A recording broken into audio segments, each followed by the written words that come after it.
It only took one sentence. One stupid, pride-filled sentence.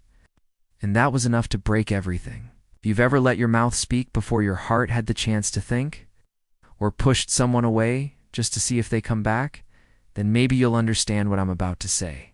It started with nothing. Nothing major. Just a spark in the wrong moment. Like most real fights. I had just come back from work, tired, overwhelmed, frustrated. I walked into the kitchen and saw the dishes still sitting in the sink. It should have been a small thing, but I expected them to be gone. Liam was on the balcony, his headphones in, lost in a podcast like he always was after his runs. His water bottle was sweating on the table, his shoes still in the hallway, and in that moment something in me snapped. I opened the door a little too hard and said, "You couldn't even wash a plate today." He slowly took off his headphones. I was going to do them after dinner. I rolled my eyes, irritated. Of course later. Like always. That's when he stepped inside, calm but firm, and said, "Mara, I've been working too. I just got home from a 1OK run, and I answered emails for 2 hours. I'm sorry if I'm not moving on your schedule." I wish I could say I took a breath, softened. One didn't. Instead, I felt attacked, so I attacked back. Adam never made me feel like I had to beg for basic help around the house. Silence. Liam stood there, eyes unwavering. He didn't get angry, he didn't yell. He just froze. And in that stillness, I realized what I'd done. I brought up at him my ex. The man I had left for reasons that no longer mattered. The man who was neat and polished but also manipulative, who never made me feel safe enough to be soft. And here I was, using him like a weapon, stabbing the man I love with it. Liam's voice broke through the silence.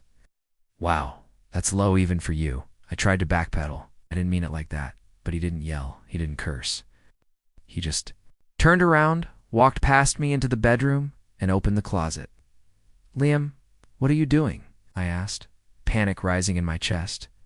"Packing?" he said, his voice flat. "Packing? No, that's not what I meant." My words stumbled out, but he didn't even look at me. Just kept folding shirts, stacking them as if he was done being part of the story. "I'm sorry," I whispered. "Don't be sorry now," he replied. "Be sorry that I spent the last 3 years trying to make you feel loved and you still compare me to the man who broke you."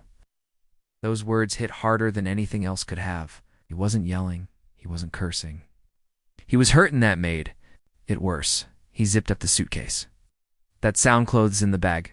Coat in the room," like a door slamming in my chest. "I've spent too long trying to prove I'm not him," Liam said, standing tall but defeated. "But you never stopped measuring me by his shadow." He walked past me, silent. No door slam. No angry last words. Just quiet. I sat on the edge of the bed, trying to breathe. The pillows still smelled like him. The drawers he hadn't touched were still full, but the room already felt empty. I didn't text him that night. I thought he needed space.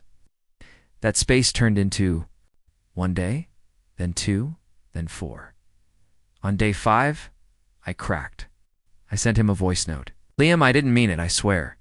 I was tired and overwhelmed, and I took it out on you. You've been nothing but good to me. Adam had money, sure. But you, God, Liam, you gave me peace. You gave me safety. Please don't let this be the end." He didn't reply. Day 7 came, and finally he sent one line. "It's not about the dishes, Mara. It's about never feeling like I was enough." That line shattered me because he was right. He had given everything. It held me when I cried over things he didn't cause. He had cooked. When I was too drained, he had brought home silly snacks just because he knew I was having a rough week. He showed up for me in all the ways Adam never did, but I couldn't let go of that old comparison. I held on to the wrong ruler, and I used it to measure the right man. It's been 3 weeks now, and he hasn't come back. I heard from a friend that he's staying with his cousin. No other woman, no revenge moves, just gone, and I miss him. Not just a version of him that laughed at my dumb jokes or brought me coffee in bed. I miss the way he made me feel seen. I miss the love I took for granted.